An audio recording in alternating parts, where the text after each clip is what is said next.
बाबू जेकर फटका बड़ा मशहूर रहा, बुढ़ाई गाँव ऐसा ही सब फटका सुनावे कि सबका मन हरियर हो जाए। ए भैया स्वर्गीय बाबू लाल जी लहरी गुरु जी गावे का गावे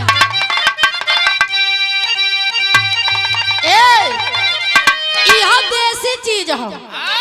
हम जानते हैं अपने प्रयागराज में कार्यक्रम होत बा, सभी दादा हरे अगर जुटा है तो पुराने चीज सुनी है तो कहना बा कहा गुरु जी अरे उड़ता चिड़ैया कि अरे उड़ता चिड़ैया काहे मारे पेरी मनाऊ उड़ता चिड़ैया काहे मारे पेरी मनाऊ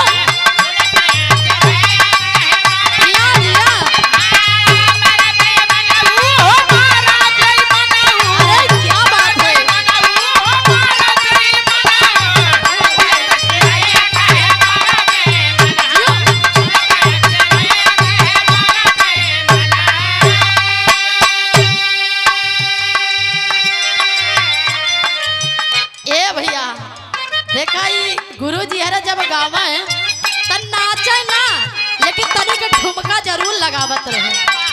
एक नाच ना कहते। हेलो हेलो क्या बात है दादा एकदम मस्त हो गए।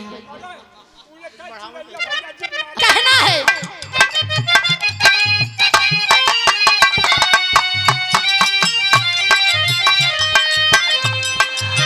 तारा पे मारिया इनारा पे मारिया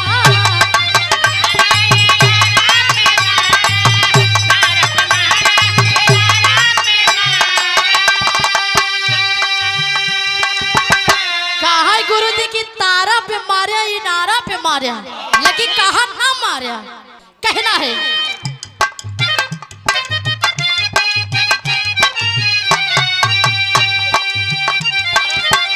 यह कहे तारा पे मारिया इनारा पे मारिया तारा पे मारिया।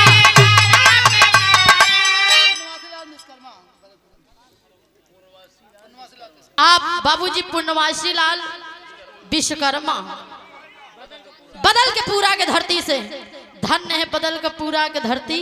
आज हम लोग इस धरती पर आकर के आप जैसे महान भाव का दर्शन पा करके धन्य हो गए हैं। बापू 51 रुपए दे करके सम्मान की बहुत बहुत प्रणाम हो।